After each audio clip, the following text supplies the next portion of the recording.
Cancer, kumusta po kayong lahat? So yun, Cancer, maraming salamat po sa walang sawang pagsubaybay sa ating pong mga reading. And kung ikaw ay bago pa lang sa ating channel, mag-subscribe na po kayo. Then i-click mo na rin yung ating notification bell para lagi kang updated sa ating mga bagong upload.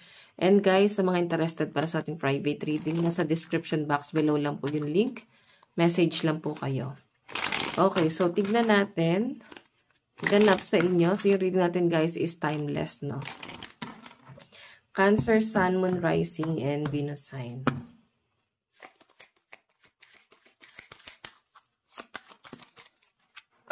Okay, so Cancer, meron tayong origin. So, yung sinasabi lang dito, guys, na parang kung ano yung tinanim mo, siyang magiging bunga.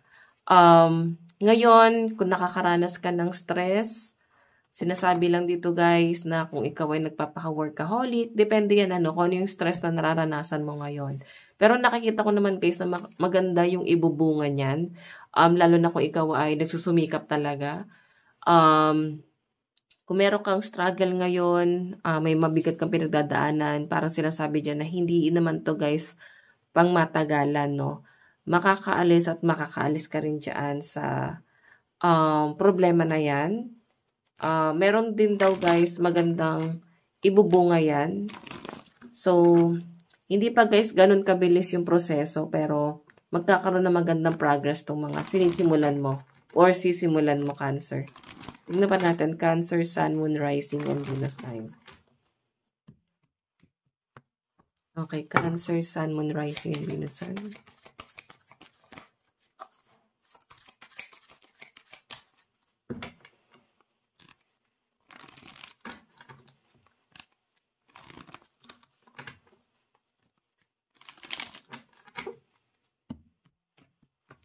Okay. Meron tayong accident. Ayan. So, mag-ingat daw kayo guys. Lalo na Cancer kung may mga biyahe or nagda-drive ka. Mag-ingat no. Nakikita ko na parang takot din yung mga Cancer. Parang siguro nararamdaman nyo. So, guys, pag nagdalawang isip ka sa lakad mo, wag mo nang ituloy kasi pwedeng nakikialam na sa inyo inyong mga spirit guide.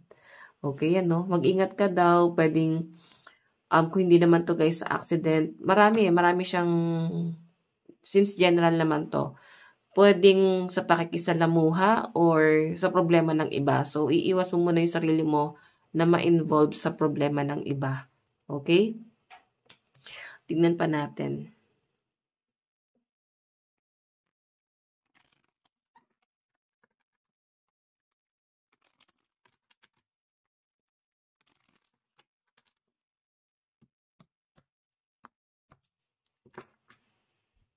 Okay, Cancer, Sun, Moon, Rising, and Venus sign.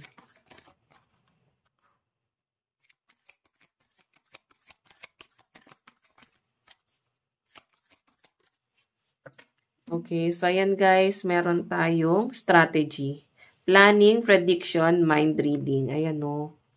May nakikita ko dito guys na parang eto na yung time, Cancer, na kailangan malakas yung pakiramdam mo. Kailangan lagi kang alerto.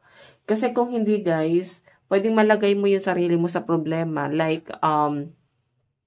parang tanggap ka lang ng tulong, approach ka lang ng approach, papasok ka lang ng papasok ng kung sino-sino sa buhay mo, nang hindi mo pinag-iisipan, Cancer, kung sino yung, di ba, yung pagkakatiwalaan mo. Kasi yung bottom of the deck natin, guys, homeless. So, pwedeng ito yung magpapahirap sa kalooban mo, guys, Kaya nga sinasabi rito, ay no, magkaroon ka ng plano. Okay, mind reading and prediction. So, yung pinapakita rin sa akin dito, guys, lalo na kung ikaw ay nagbi-business kayo ng partner mo, or pwedeng ikaw to. Kung meron kayong sisimulan, ang sinasabi lang dyan, guys, is kailangan mo siyang planuhin, no? Hindi siya, guys, madali. Pero, guys, merong merong nagbi-business na parang hindi naman din nila alam. Lula sila sa bagay na uunlad pala sila. May mga ganon, no? Na parang sinimulan lang nila, gusto lang nilang itry, like passion lang nila. So, hanggang sa parang lumago, no? Na parang tama yung tinahak nilang landas, na parang si universe na mismo yung nag-adjust sa kanila dun sa kapalaran na yon. May mga ganon, no? So, maswerte ka kung ganon kasi may tumulong sa'yo. Hindi kagaya ng iba na parang kailangan pa nilang sumugal ng paulit-ulit. Kumbaga, malakas yung loob nila na gawin or simulan yon. Okay? Tignan pa natin, guys.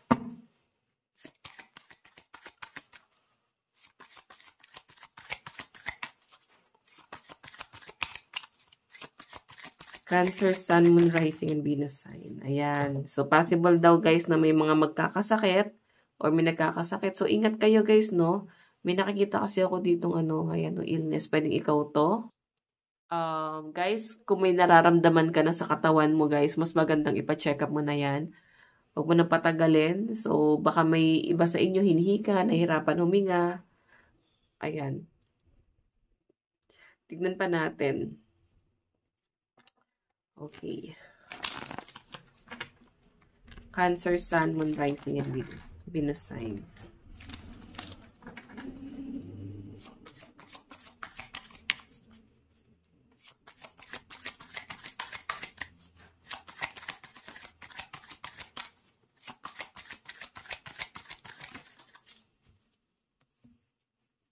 Meron tayong memory. Okay, yung may mga broken-hearted dito na Cancer, no? Okay, may nasasaktan dito. Like, parang, etong illness na to is possible na hindi na kinakaya ng katawan, bumibigay, kakaisip, pwedeng person mo to. Pwede nyo naman, guys, i-reverse yung energy, no? Kung ikaw ay medyo okay na. Okay, so sinasabi lang dyan, guys, na kung person mo yan, nakikita ko sa kanya na nasasaktan siya ngayon, nagkakasakit to, etong taong to kakaisip sa inyo. So, parang bumigay yung katawan niya at hindi niya kinaya yung pag-overthink. Hindi niya kinakaya yung sobrang pag-aalala or na parang hanggang doon na lang, no? Nahihirapan siyang tanggapin na yung sitwasyon niyo is possible na hanggang dito na lang din talaga. Okay? So, parang tinry kang i-manipulate itong person mo na to, Cancer. Tingnan pa natin. Cancer, Sun, Moon, Rising, and Venus sign. Pagdating sa love life mo.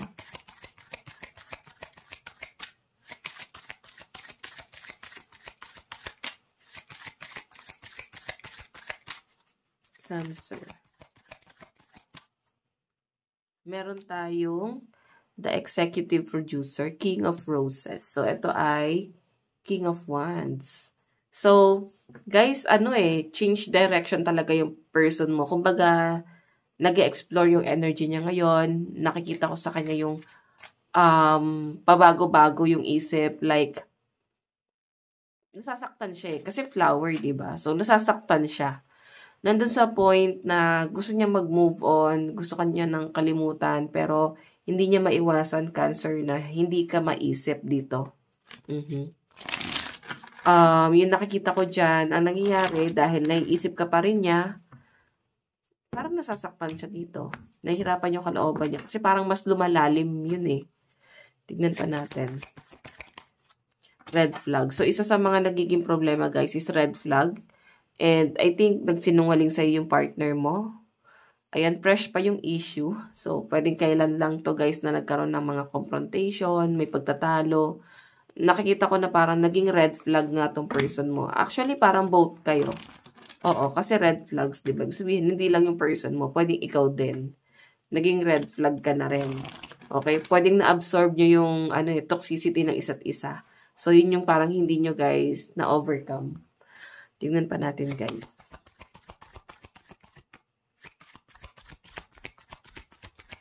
Okay.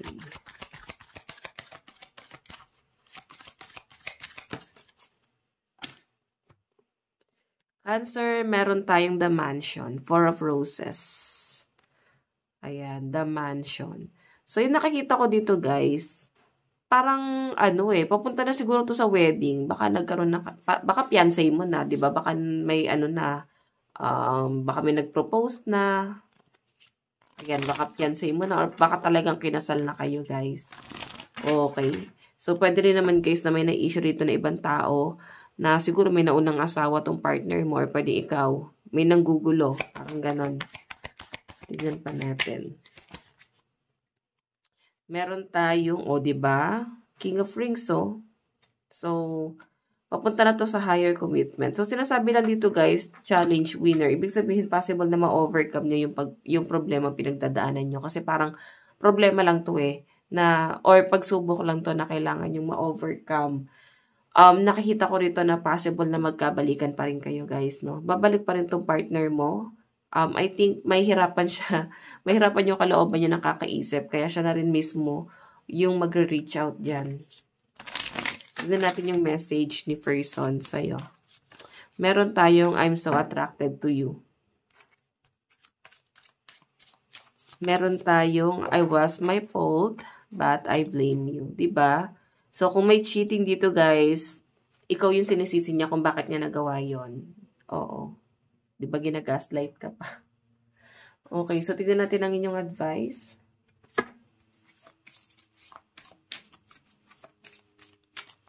Meron tayong step into your power.